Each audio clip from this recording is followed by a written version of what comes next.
मराठी सिनेविश्वात असे अनेक सिनेमे आहेत ज्यांनी आजही प्रेक्षकांच्या मनात घर केले. मग तो अशीही बनवाबनवी असो किंवा झपाटलेला. असाच एक सिनेमा म्हणजे पछाडलेला.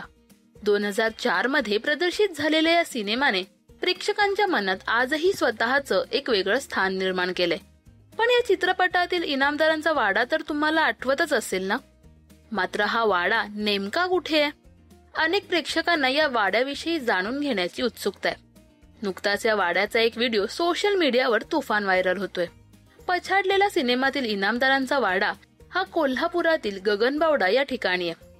छत्रपती शिवाजी महाराजांच्या अष्टप्रधान मंडळातील प्रधान रामचंद्र पंत अमात्य यांचे 9वे वंशज परशुराम पंत अमात्य यांनी 1933 ते 1935 या काळात हा वाडा बांधला.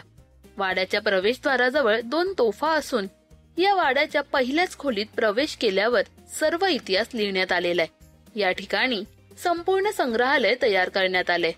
कोल्हापूर पासून 46 किलोमीटरवर असलेला हा वाडा पंतांचा वाडा म्हणून देखील ओळखला जातो.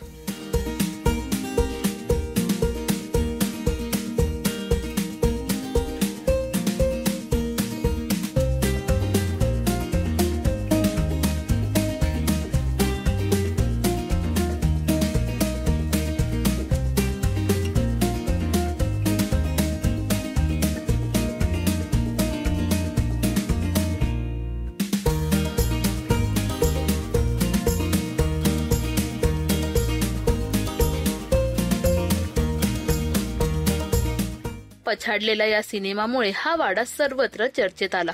मात्र या ठिकाणी पाऊस येता येता काल रात्री 12 वाजता रामचंद्र पंत, बिनकामाचा नवरा या सिनेमांचं तसंच काही मालिकांचं देखील शूटिंग करण्यात आले.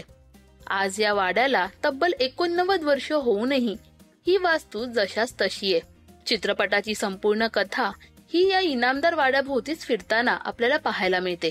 या सिनेमात अभिनेते भरत जाधव, श्रेयस तळपदे, दिवंगत अभिनेते लक्ष्मीकांत बेर्डे, दिलीप प्रभावळकर, वंदना गुप्ते, विजय चव्हाण, मेघा घाडगे, नीलम शिर्के या सर्व कलाकारांच्या मुख्य भूमिका आहेत. या चित्रपटाचं दिग्दर्शन महेश कोठारे यांनी केले. पछाडलेला सिनेमातील हा वाडा तुम्हाला आठवतोय का? हे आम्हाला कमेंट्स मध्ये नक्की सांगा. मराठी सिनेविश्वातील बातम्या, अपडेट्स आणि गॉसिपसाठी सबस्क्राईब करा राजश्री मराठी.